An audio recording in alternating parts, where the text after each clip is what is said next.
Well, hello there, motherfuckers, and I fully realize I'm about to trigger a whole bunch of people with this video. So all I ask is that before you start watching, watch it with an open mind. Realize that you're listening to someone who's been watching wrestling for just about close to 30 years, 3 decades.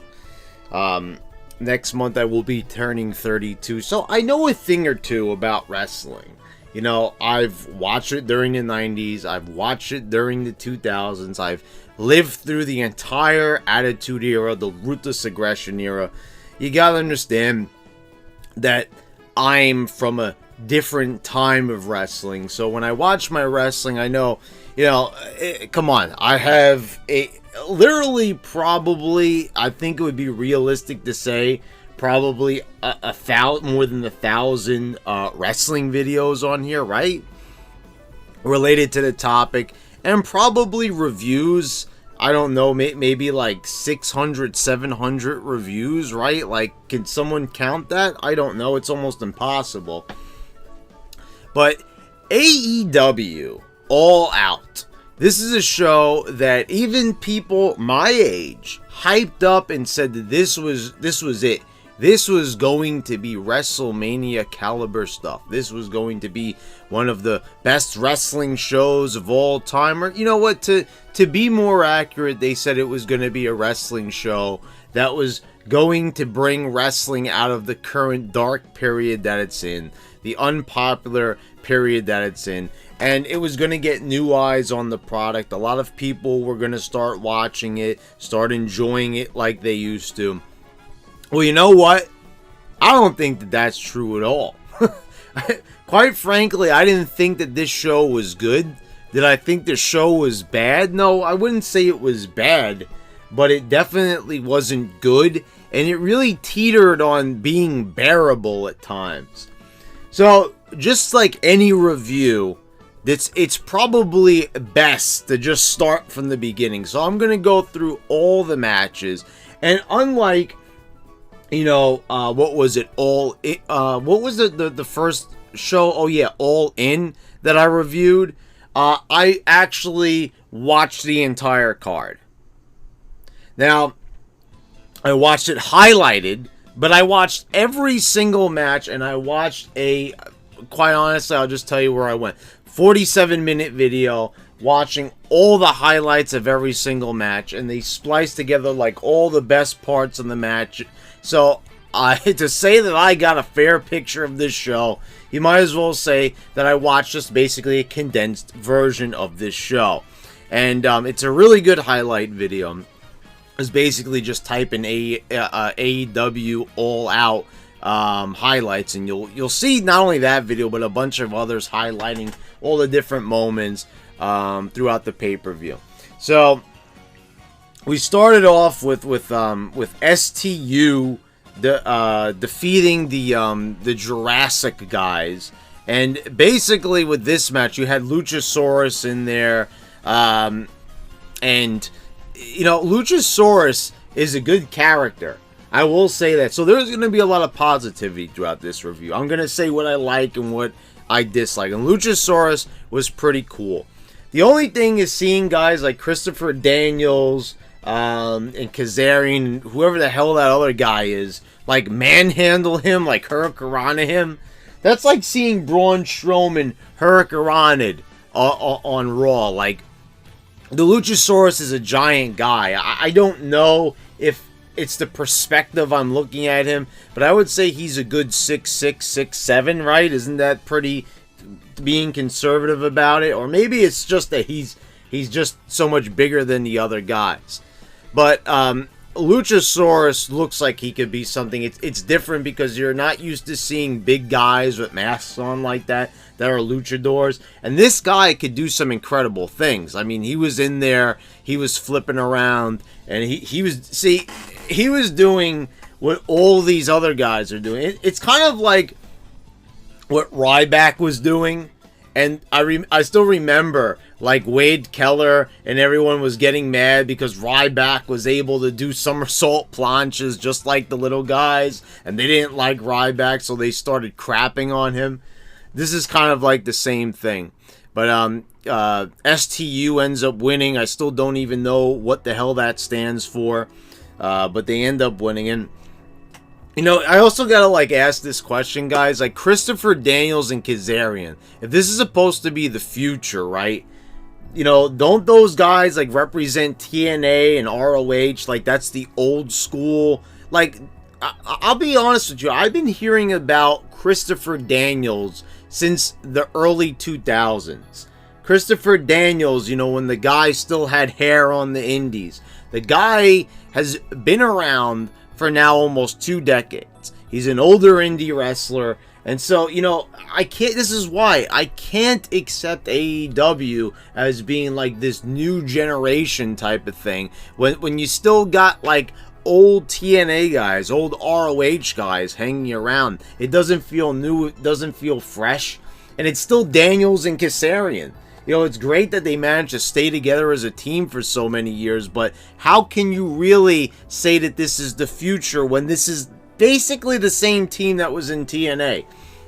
You know, and they're still acting goofy and doing all the hijinks, and that's fine. I'm all for characters and charismatic, you know, displays, but come on, this is not new, this is not fresh, this is nothing that's going to launch wrestling into the stratosphere of popularity once more. We're being honest here, right? Up next was Neville and Kenny Omega. I'm sorry, like, you know, he's Neville to me. Okay, Pac, right? So, Pac is great. He still maintained the look. I still don't know what happened, why he didn't compete at all in. People say it was a work. To me, it doesn't even make any sense. Why would you pull out of a major pay-per-view? Oh, what a work. One of the biggest stars that you have booked on the show is not going to show up. And as much as I love Pac, and as much as this guy looks like a star, and if we're going to push smaller guys, you know, at least if Pac's build is I mean, this guy's physique. I talked about it when I would do my Raw reviews all the time, and he would show up there as Cruiserweight Champion. I said, how can a guy like Seth Rollins, how could he be a world champion? And Neville is not allowed to be. Now, I get it. Seth Rollins, you know, gets to the magical 6, feet tall marker. But, like, Neville is like a fucking beast. Like, look at the guy. He just looks tremendous still. And, you know, the fact that this guy wasn't able to be a world champion in WWE is, like, you know, beyond me. But here's his opportunity. He could have been, I'm thinking, in that main event. But for some reason, Hangman Page... Oh, okay, I will save that for later. So Kenny Omega, there were, like, many moments where... and I couldn't hear all of them, unfortunately, because I was watching this in highlight. But I was looking online, and JR was like kind of getting on Kenny Omega for like the psychology during the matches. And, you know, that's something that JR like always did, but I see it's kind of like triggering certain people. Some people are happy about it, some people are unhappy about it. But, you know, this is the thing. This match had so many spots where it could have ended. And I feel like I'm talking about a WWE pay-per-view. And this is why I have to say, there are so many double standards. And we're going to be talking about that even more in this review as we get closer to the World Championship match. So, you know, this is just ridiculous. There was like spots out the wazoo, high-flying moves, dragon suplexes, guys getting driven on their heads. It was a, you know, I can't say that it wasn't a good match. It was exciting. These guys are very talented. I already shared my opinion on Neville. Kenny Omega, I think he's probably one of the most overrated guys since Seth Rollins. But, you know, I think Kenny Omega looks a little bit more like a star than Seth Rollins. He sounds more like a star than Seth Rollins, you know, so... I know that's not really saying much, but, you know, I'm just saying, well, Neville won here. He won with his, it was called Rings of Saturn in WWE. Here it's called something else. I was actually shocked by that. That actually Omega lost. Like, this guy's supposed to be like a New Japan god, and you know, he lost here. You know, one of the Bullet Club guys. Shocking, but okay, you know, so if they want to build Neville, you know, Pac as a star, they did it here, but way too many moments in this match where it should have ended, and this was not even the worst defender on the show. But I've taken so many WWE pay-per-views and matches to task where all they've done is do move after move after move after move. You know, after a while, I realize it's wrestling. But back in the day, someone would hit a big move and the match was done. And you understood because that was the match ender right there. It was a finisher. It was a big move that, like, either someone got driven on their head, someone got slammed down super hard, and that was it. It's supposed to be a big move. And then, like, so when Neville does this submission move, and he's just, like, holding the guy's, like, neck a little bit. And, you know, anyone who's watched UFC knows that, like, that's not hurting him all that much. It looks ridiculous. And you know, like I said, this is not even the worst defender when I'm talking about the finish. So not only was there too many moves, but the finish just looked ridiculous. And it was anticlimactic. Keyword. Anticlimactic. And they would always do this in ROH all the time. They'd have these matches where, oh, guys, we're doing an awesome match here. Look how many big moves we're putting into it. That's not a good thing. That like, listen, there's been like high spots, you know, not high spots, spot fests with a bunch of high spots, you know, in matches, and they've been good.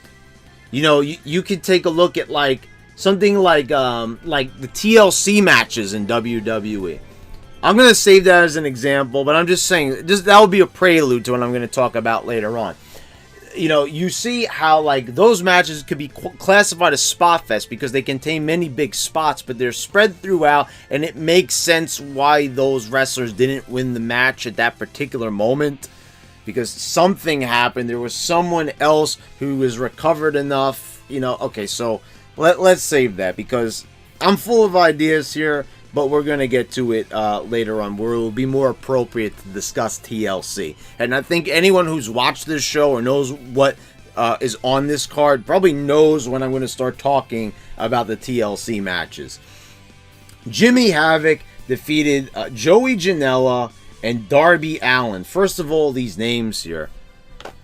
This was the most ridiculous match I think I might have ever seen in my entire life. So, you know, sometimes WWE has had these ridiculous matches in the past few years, especially like on Thanksgiving or Christmas, you know, where they're hitting each other with like stuffing or like turkeys and you know, Legos and all the stupid potted plants. You remember the Ambrose Asylum, all that ridiculous stuff. And people said that this is what's wrong with WWE. It looks ridiculous. Remember when the hardcore matches used to be so great, right? Well, I'm just going to pull out a random example. Backlash 2001. Raven versus Rhino. Great hardcore match there. You know, you could see something a little comedic like a shopping cart, but the guy's getting it driven into him. So, you know, it makes sense why they would use that as a weapon. It's a steel shopping cart, you know, the stop sign. It's a classic hardcore match, and it was well put together by two guys that know how to work that style of match. Here are three guys that don't know how to work a hardcore style of match. First, and not only that, like, okay, maybe it wasn't their idea to put the Cracker Barrel in there, or, you know, what they did with, like, Jimmy Havoc just looks so stupid. And quite frankly, it was just like disgusting. Like they taped the guy to a chair, they poured the tacks in his mouth, then they put the piece of tape on his mouth, and they make it like he's gonna like swallow it and it's gonna puncture his insides. Like how stupid is that? Like, I don't know, but and then they bring in a tray of biscuits. I'm just like, This is so dumb. And everyone wants to hate on WWE. Oh, AEW is such geniuses. Cody Rhodes and the Young Bucks and whoever the guy is who's funneling the money in, the big billionaire. All these guys are such delicate geniuses that could do no wrong. So much better than... I'm seeing all these comments online. One match from AEW is better than a whole entire WWE pay-per-view. Oh, is it? You want to talk about hyperbole. You want to talk about going out on a limb. You want to talk about overhyping something. All you have to do is see that this match was booked on this card to know that this really wasn't that great of a show. This was stupid. This was dumb. All three of these guys just looked like total goofballs in here. And not only that, all three of them didn't look like stars. They looked like just... You know, first of all, let's take a look at Jimmy Havoc. I just mentioned Raven. You want to play the gothic character, you want to play the derelict of society character, you want to play the misunderstood, brooding character. That's how it's done. Talk to Raven, talk to Scott Levy, get to know the guy, learn how to do the character. You want to be a crazy, hardcore madman up Mick Foley, Al Snow, talk to one of those guys. Jimmy Havoc, I know this guy's been on like the indie scene for a while now, but he's not good. And he doesn't play the character well. And he, first of all, the way how he looks, he's just not imposing. He just looks like that weird kid in high school that everyone chooses to ignore because they're scared, that he's going to like do something drastic, So that's besides the point. But this match was stupid. Jimmy Havoc wins. And we're moving on. So the best friends, these guys come out, and I guess it's a little Billy and Chuck. One of the guys is even called Chuck. Chuck Taylor. I'm talking about Chuck Palumbo and Billy Gunn, when they were with Rico, when they did the gay gimmick, okay, so they did that. And like they're the best friends. They come out, they're holding hands, but I don't think that they're supposed to be gay, whatever the case may be. But the Dark Order, it's like a really small guy. Like this is like a rip-off of the Ascension, except the other guy, one of the guys is like really small and like doesn't really look like he's that in shape, and the other guy is like just a big fat slob. And like once again, AEW's the wave of the future. I'm watching this match just saying to myself, what? One of the guys is called Trent. Was that Trent Beretta from WWE, the guy who used to be on what was the name of the show again that he used to be on? I can't remember what the name of that B show was. Oh, Superstars. That was it in WWE. Was that him? Because I don't know. But anyway, they do this match. And the Dark Order ends up winning. Another like spot fest that was probably kind of up there with the Kenny Omega match, where they were hitting these big spots, driving people on their head, everything, big double team moves, and then it just like ends with like another like move off the top rope, and that was the end of it. Like this match could have ended in so many different spots, and it went on for way too long. And first of all, like I've said this in the past, I understand maybe in the Kenny Omega, if they want to make Neville a big star, and he's already someone who's been established with Dragon Gate, ROH and throughout the indies, and he's been there for a while, and they know everyone knows him from NXT and WWE, or at least a great deal amount of people. And Kenny Omega is one of the biggest Japanese stars, right? So, okay, I get that. Those are their big stars, right? Kenny Omega, Chris Jericho. So Jericho's in the main event. So it makes sense why they may trade tons of big moves and be kicking out, right? It's like Stone Cold and The Rock at WrestleMania 17. Okay, that is a big long shot there, but they don't have a Stone Cold and they don't have a Rock, so they gotta do it with who they have. So I get it. But these are just two random tag teams with very little fanfare to them. So why are they kicking out of all the different moves? I don't get it. Like, It's just unbelievable. It just looks like anyone could just kick out of anything on this show. And that is like WWE. So there's really no difference there. Then this guy comes out at the end, Orange Cassidy. He's wearing sunglasses and stuff. JR says, who is this guy? Good question. I don't know. Was he on any of the other AEW shows? Not that I know of. Maybe I don't know. But they showed him like we're supposed to, and the announcers go to JR and like everyone else watching at home. Oh, but you know, the best friends know who he is. Okay, great. Well, I don't know who he is. Even JR doesn't even know who he is. You think maybe you want to tell us who he is? Who is he? I don't know. He's just a small guy in sunglasses. It's not even Joey Ryan. So where some people might know who he is. No, he's Orange Cassidy. No, not Colin Cassidy. It's not Big Cass. No, it's just some guy wearing sunglasses that most people probably never heard of. Maybe in the audience they probably pretended with their smart fence. Oh, I know who it is. Well, who is it? Oh, well, you know. Oh, come on, man. You don't watch him. You don't know who he is. Like, and you don't know who he is either. You're just like trying to act like because you don't want to be embarrassed. Not, God forbid, you don't know an indie wrestler, right? So I was just saying, like, am I supposed to be excited here? Am I supposed to like? Have some type of emotional connection to this appearance? Okay, I might do that, maybe if you told me who the guy was. But, you know, like I said, even Jim Ross, who's on commentary, who, by the way, was doing an adequate job, to say the least. I will say this, the announcers sounded good. They, not just JR, but they definitely sounded better than WWE. Probably because they don't have a madman screaming in their ear all the time. But, and it also didn't sound as goofy as in TNA. With when, Cyrus the Jackal is on there. Like, I gotta tell you, I've never talked about this before.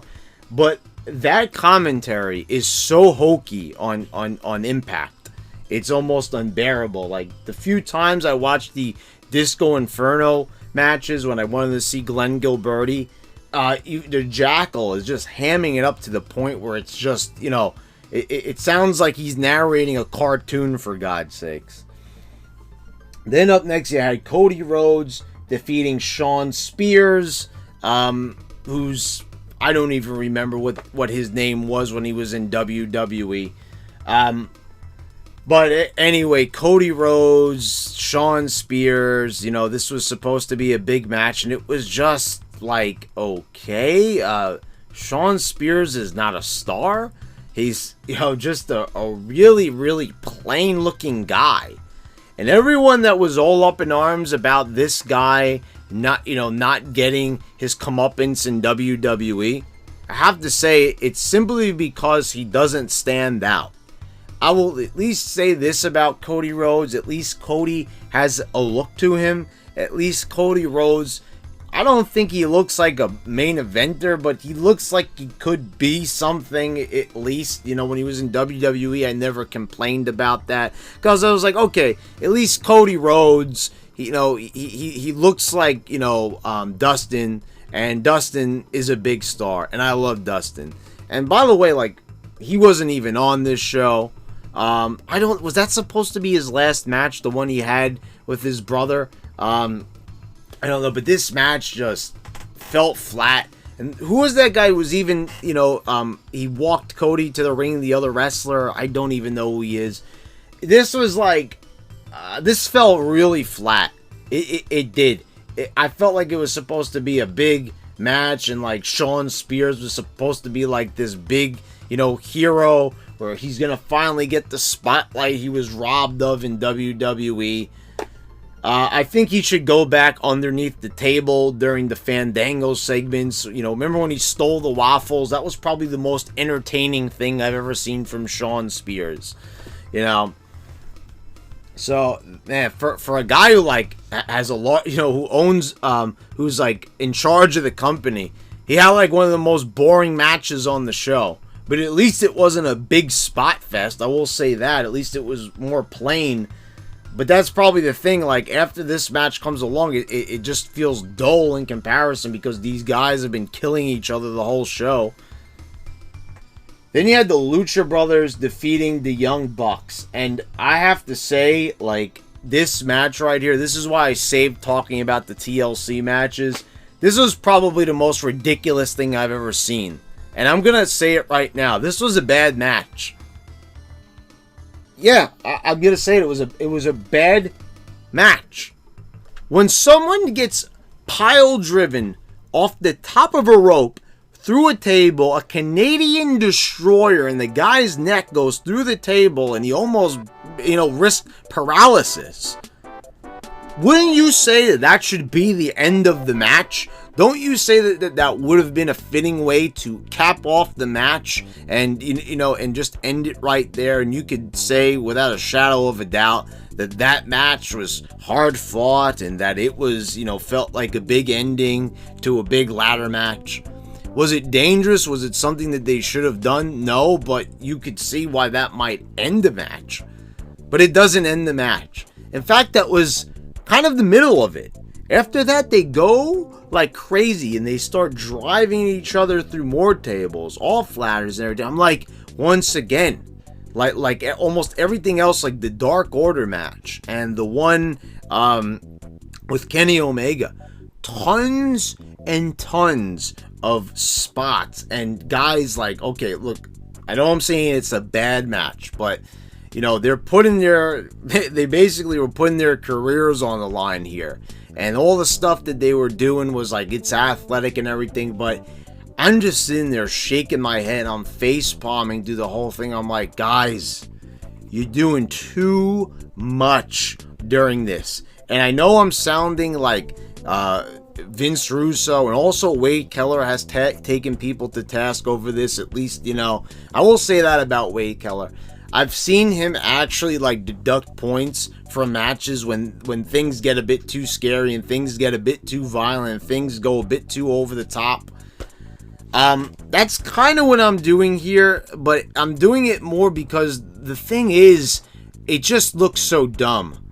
After you, like, say this, I know this is really far-fetched, but this was real life, and you push someone from the top of a ladder, and they, just pushing them. Forget about like driving them through it. And they landed through it neck first.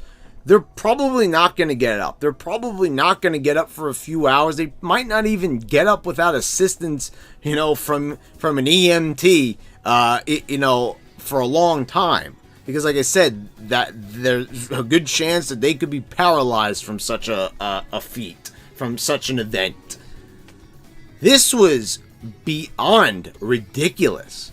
And, the Lucha Brothers end up winning. So, so you had one of the, you had the president of AEW, winning his match. But the Young Bucks, so at least they're not, like, going over like crazy. But I don't even care about that. I'm not concerned about wins or losses.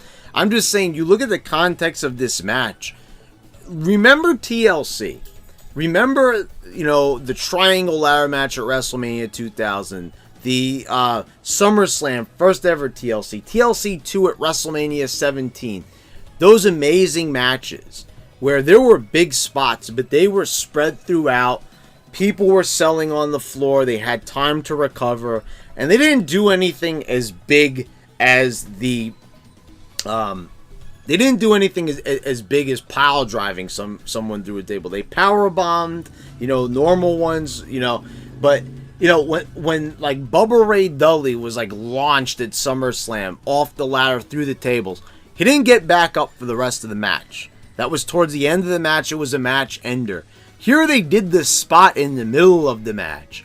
I was just like, guys, obviously for anyone to do all this, they were big fans of WrestleMania 10, which, that's why the Hardy Boys and Edge and Christian did what they did, because they were very impressed with Shawn Michaels' past ladder matches, and they're inspired. Could I ask that these guys maybe get a little bit inspired and follow suit? Watch how those legends, the Dudley Boys, Edge and Christian, the Hardy Boys, Shawn Michaels, watch how they did ladder matches, how they spaced things out. It wasn't about killing each other, seeing who could, shave more years off their career. It wasn't about that. They went into those matches thinking like, yeah, we're going to do a lot of spots that are going to entertain the fans and draw eyes to us, as big stars in the company. But they didn't, do it just to, do it. Like, they're doing it. Like, these guys are just like, we're just going to go out there and just do crazy stuff and try to upstage the spots of the past. And the thing is, they didn't upstage those spots of the past because they didn't stand out as much. Even though the pile driver off the top was probably more dangerous than probably any of the TLC matches in WWE history, or the Money in the Bank matches, or the plain old ladder matches. Way more dangerous. But I will say this, the TLC matches, they were better paced. They were excellent classic matches because they paced them out. Everyone sold. There was psychology. You could understand why, even though someone got thrown off a ladder while the match was still continuing, because there was always somebody fresher there. And that's usually why they did more than two teams a lot of the time. So there was always someone, because you had two teams fighting and then the other team would freshen up and be able. But even when there were two teams, they did it even with the Hardys and Edge and Christian. It was better. It was better. And, I know a lot of people are probably going to say, well, what would they always do? And people praise these old shows and question why the new content is not as good as the old. They're going to say, oh, you're stuck in the past, man. Get past the Attitude Era. Get past the Ruthless Aggression. Sorry, can't do that. Because why should, when there's all this knowledge out there, and all these legends that have tried to pass down this knowledge to the newer generation of wrestlers, why do they not take heed? Why don't they listen to JR? Why don't they listen to Stone Cold? Why don't they listen to Chris Jericho? Why don't they listen to Vince Russo about storytelling? Why don't they do any of that? I'll tell you why. Because they think that they know better. They think because, they know how to do flips and everything like that. The thing is, gymnasts have been able to do that type of garbage for years, decades, centuries even. So do you think that maybe that, even the Macho Man could have learned how to do that, but probably chose not to do it because it just looked ridiculous and they didn't want to turn the whole show into like a lucha spot fest? But everyone seems like that's what it should all be about, right? Who could do the most flips? Who could do the most dangerous stuff? This was just really cringeworthy, to say the least. This was bad, and it looked foolish. And then at the end, they had the Los Puerto Ricos, which I guess is supposed to be like the Los Puerto Ricos from WWE fame. But these guys I think are from LAX, like the newest iteration with Conan. There's been like 5 different iterations of LAX, but they show up like under masks and they pull off the mask. And unless you're one of the 500,000 people who watch Impact on a weekly basis, like usually when you do an unmasking, it should be like a big star or something like that. Like, I'm here thinking maybe we're going to see somebody, huge under that mask. Like a big time star, right? But no, that's not the case. It's these guys. I almost thought like, okay, maybe could it possibly even be the Briscoes, from ROH? Like even that would have been even more exciting. That even I would even criticize, saying like they still made it like it was too big of a deal. Like when you put guys under a mask, when they pull off the mask, in the past it used to be like a big surprise and it used to be a big star. Kind of like when Jericho did it, right? At one of these pay-per-views, remember he dressed up as a luchador and he attacked Kenny Omega in Japan, right? He ripped off the mask. Oh, he was dressed up as Pentagon, that's right. and it was Jericho under this. So, Jericho's a big star, so it makes sense, right, to do the unmasking because people are surprised. Hero was like, okay, it's okay, it's the Puerto Ricos, I get it, but we're supposed to be excited here. So anyway, let's move on to the main event, where I'm going to probably anger a few people here with a lot of things. So, Chris Jericho is definitely in my top 10 favorite wrestlers of all time. The guy's amazing, great promo work. He's wrestled some of the best matches of all time. The guy looks like a star. He acts like a star. He's great. Without saying, do I even need to even say that? Okay, so, have people really overrated like the list of Jericho? Yeah, there's been a lot of overrated moments for Jericho. And all I can say is thank God that AEW has Jericho, because imagine if they didn't have Chris Jericho. Imagine if they had all of these guys and they just had to rely on Cody Rhodes as being like their biggest star. Jericho is their meal ticket. Jericho, they gave him the world title. I'm just going to say it right there. They did. That was a really smart move on their part, because I'm looking at Hangman Page. I'm looking at Adam Page. Hangman Page. And he's got this old school gimmick here, right? With the bandana covering his face, the rope. It's a gimmick that, that Bradshaw, JBL, was doing back in 1996 as Justin Hawk Bradshaw. I mean, it's an old, I think Barry Windham did it even. I mean, like, it's an old school cowboy gimmick. Cowboys in 2019. And somehow, some way, this guy is considered a main eventer. And I'm looking at him. I'm looking at the physique. He's a taller guy, but he doesn't look physically impressive. I'm looking at his face. He doesn't look like a star. Honestly, I'm coming out and say it, I haven't heard any of his promos, but I also haven't heard people talk about him, in terms of promos. I've heard people...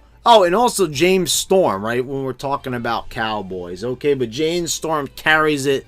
He's like a new age cowboy. He's got the beer bottle and everything. So he kind of, and just looks cooler than Adam Page. Instead of the bandana, James Storm chooses the trench coat, the hat, so he looks better. So, like, I don't know. You think maybe they could have paid... Like, okay, if this was Chris Jericho versus James Storm, I'll be honest. I would not criticize this match at all, like, from a standpoint of booking it.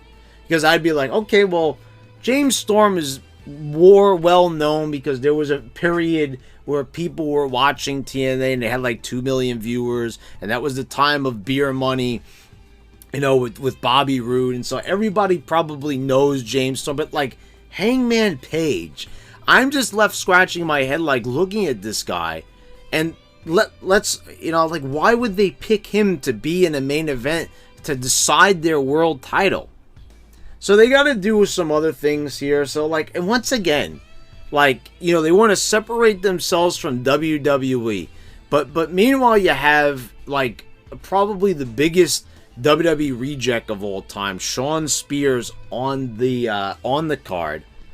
You've got not only that, but I have to go here, guys. Chris Jericho, who everyone criticized in WWE. They did say that they liked the list of Jericho and everything, but everyone said all these guys are part-timers, and they also said, why should a part-timer win a world championship? They don't like it when Brock Lesnar wins. They didn't like it when The Rock won. So, and I understand that, and I agree with it too. Putting the belt on someone who's not going to be there for that long, or he's not going to be there on every single Raw, or even, a great deal of the Raws of when his championship reign runs through. I get that. I understand why people criticize that, and I agree with it. But here, like, people are fully on board, and they know that Jericho's not going to be around for a long time, because the biggest priority to him is his band Fozzy. So it's going to be, maybe he'll put Fozzy on hold for a little bit, but he's going to go back on tour. He's going to be recording albums. So, like, it's okay for Jericho to be champion, but then again, look at the alternative. Hangman Page. Are we gonna give the belt to this vanilla looking guy that has nothing exceptional about him at all? And I don't know. I'm flabbergasted. Like, people like this guy. I'm looking in the crowd. I'm seeing people that they have his T-shirt on. And I'm just like, why is everyone, into this guy? Why do they think he's? I'm watching the match, and first of all, this was another match that I understand is for a world title. So once again, it's 1,000 different moves. Hangman Page, and like, okay, so the moves weren't as impactful as like Neville or the Pac match. Well, okay, I'll call him by his AEW name, the Pac versus Omega match, or the Young Bucks or the Dark Order versus the Best Friends match. Okay, I realize that this is a world title match, right? So I understand that. I wholeheartedly understand why they might try to up the ante here, but I'm sitting here and like Jericho's got the walls of Jericho on him, right? Or whatever they're calling it here in AEW. And then Hangman Page goes over the top. Okay, it looks okay. It's kind of like the Dean Ambrose or the Nigel McGuinness lean into the ropes lariat, that clothesline where they kind of like use the ropes as momentum, but he like he flips over the ropes, kind of like skinning the cat style, and then he does the clothesline, it's like for added momentum. Jericho hits him with an elbow. So I was looking on Instagram, and I follow Chris Jericho on there, and they did like the side by side, the finishing moves, and it said Judas Effect. It's like, Judas Effect? What's that move? Oh, okay, maybe is Jericho gonna call the Code Breaker the Judas Effect? I was like, that's actually a better name. That's not a bad name for a move. But it's not the Code Breaker. It's not a face buster move where he's driving the guy's head into his knee. It's not that. It's he's not renaming the Lion Salt or the So you know what move it is? You're not even gonna believe it. It is an elbow to the face. And I gotta be honest with you, I rewound the video because I was like, what happened there? Jericho won with whatever that was?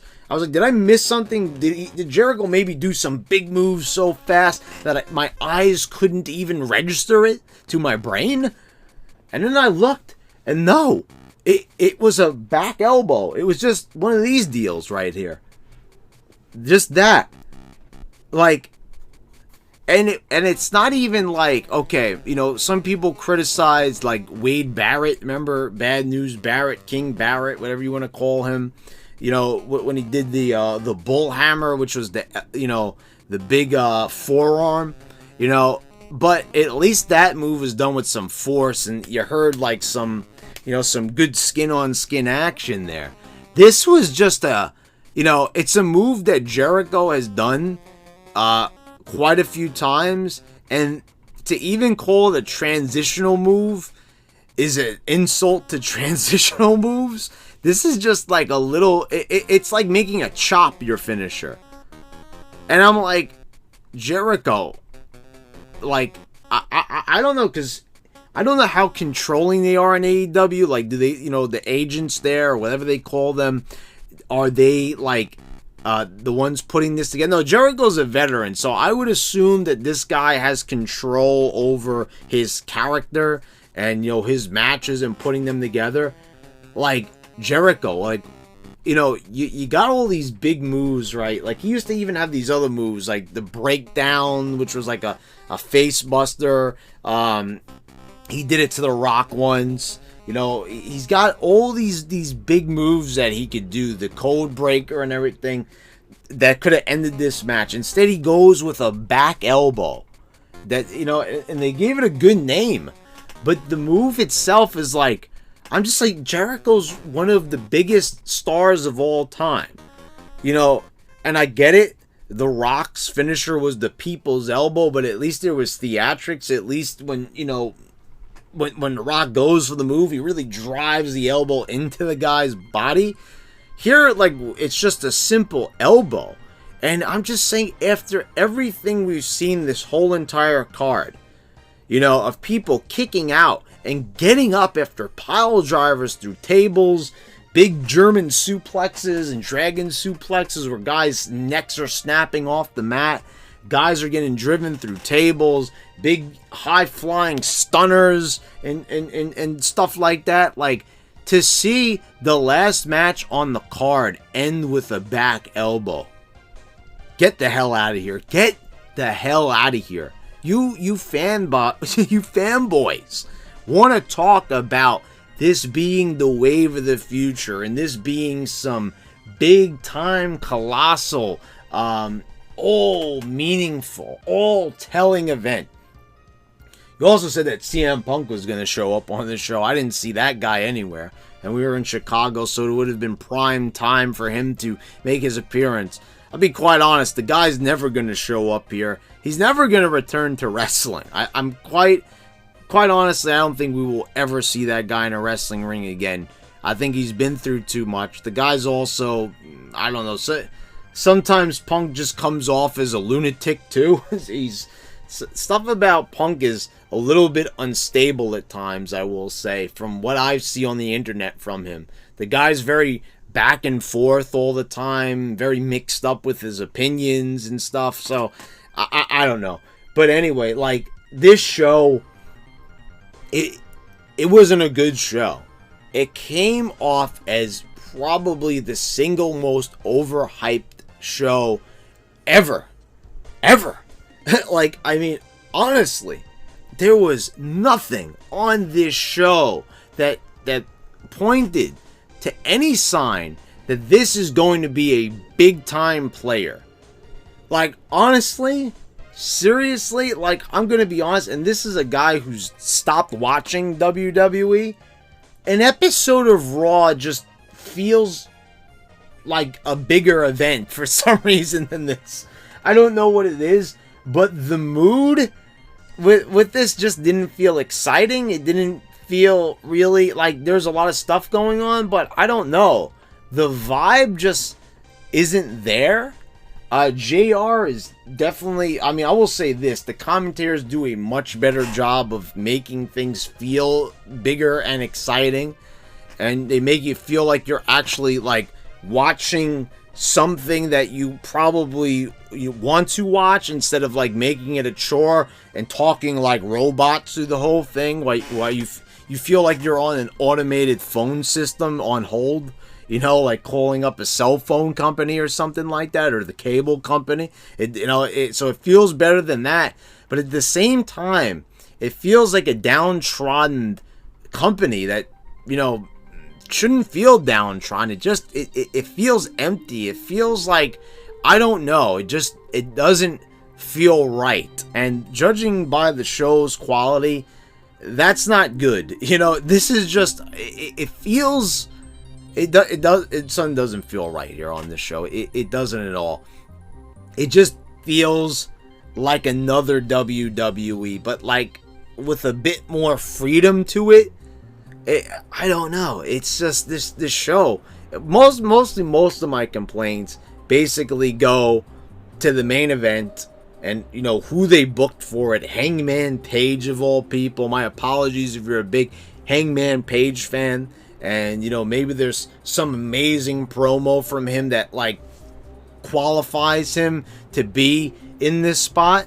Then I guess I might partially take back some of what I said about him. But aside from that, like, this card was booked with a lot of junk on it. The Dark Order, like, the Best Friends, like, this is all out. This is what we waited all year to see. This is what everyone was saying. It's gonna be the pinnacle of wrestling. I mean, so either, number one, this company is failed to live up to that hype. Number two, the fans are a bunch of goofballs. And number three, just wrestling has just run its course. They're obviously, this was a big opportunity here for AEW. They don't have the reach of the WWE, but of course, like, I understand a lot of people said you got to start from somewhere. Indeed you do. But this was their chance. They could have formulated big epic stories. They could have, you know,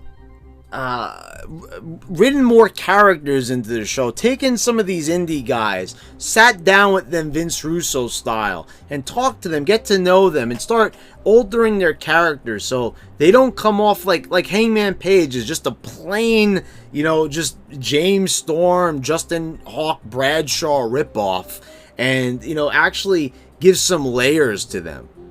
Like, honestly, like, what was the story here with Adam Page and Jericho? Apparently not even the announcers knew. And it was just like, the whole show just felt like it wasn't what people were making it out to be. So there you go, guys. I mean, that's basically how I felt about the show. Just underwhelmed to probably the umpteenth degree. I felt like, you know, I was lied to by the fans, but it wasn't really a lie when I knew that it wasn't going to be great from the start. I called this, guys. Now, I know a lot of people are going to thumb down this video, write a whole bunch of nasty comments to me. You don't know what you're talking about, Brad. You're a WWE fanboy. Never mind that I, you know, stopped watching Raw, but you're a WWE fanboy. And, you know, AEW is where it's at. And we're growing as a company and everything. And you keep at it, guys. I just don't understand why we need to defend something so vehemently when, you know, it should be like they've had enough time to put their best foot forward.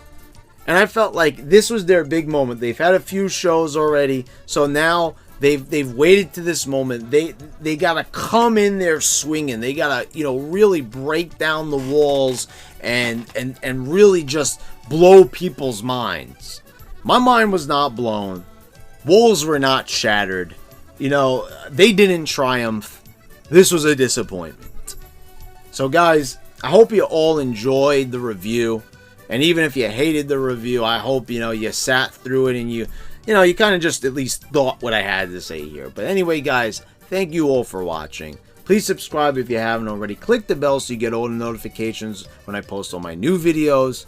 Check out some of the other great content I have here on this channel, such as, well, I did a review of the Popeyes chicken sandwich recently.